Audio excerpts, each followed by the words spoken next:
What does it truly mean to attain Christian perfection? We all naturally wish for it, and we are commanded to pursue it. The Lord commands, "Be ye therefore perfect, even as your Father which is in heaven is perfect." Matthew 5:48. St. Paul reinforces this calling, saying, "In malice be ye children, but in understanding be men." 1 Corinthians 14:20. And in Colossians, he exhorts us, "Stand perfect and complete in all the will of God." Colossians 4:12.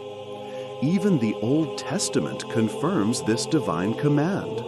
God tells Israel, "Thou shalt be perfect with the Lord thy God." Deuteronomy 18:13. David also instructs Solomon, "And thou, Solomon my son, know thou the God of thy father, and serve him with a perfect heart and with a willing mind." Clearly, God demands from Christians the fullness of perfection, that we should be perfect in all virtues. Yet before we can hope to reach such heights, we must understand what Christian perfection truly is. Without this understanding, we may stray from the path, believing we are advancing toward perfection while walking a very different road. Let me tell you plainly, the greatest and most perfect thing a human may desire is to come near to God and dwell in union with Him. Many believe Christian perfection lies in physical austerities, fasts, vigils, or sleeping on the bare ground. Others claim it comes through countless prayers or long church services. Some think solitude, silence, and mental prayer are the key. And many limit perfection to strict adherence to rules and moderation. But while these virtues are valuable, they are not the essence of Christian perfection. They are means, instruments for acquiring it. They strengthen us against our sinful nature, the temptations of the flesh, the world, and the devil. They sharpen our inner vision, teach self-discipline, and orient our hearts toward God. Fasts subdue the flesh. Vigils sharpen the mind. Solitude and silence restrain our tongue and guard our heart. Prayers and services lift our minds to heaven. Reading the life of Christ inspires self-knowledge and love for God. Yet, these same practices can mislead if they become the sole focus. Those who cling to external acts without guiding the heart risk falling into spiritual pride. Experiencing consolations, they may imagine themselves angelic or raptured to heaven, while blind to their own flaws. The results are clear in life and character. Such people seek preference over others, insist on their own will, judge others harshly, and resist any guidance or affliction. They refuse to humble themselves as Christ did. The Lord humbled himself, saying, "Not my will, but thine be done."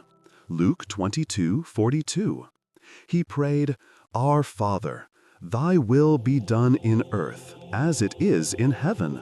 Matthew 6:10. He declared, "For I came down from heaven not to do mine own will, but the will of him that sent me." John 6:38. Here we see the essence of Christian perfection, not merely external acts, but union with God, the heartfelt recognition of His greatness and our own nothingness, love of God and true humility, submission to God's will and to all creatures for the sake of God, renunciation of self-will, and sincere desire to do all for God's glory. 1 Corinthians 10:31. Achieving this perfection requires struggle. From our first steps, we must sacrifice everything to God. stifle our own wills, oppose all evil in ourselves, and urge ourselves toward good. This is a ceaseless warfare, where victory lies in overcoming our own unruly passions, lusts, and desires.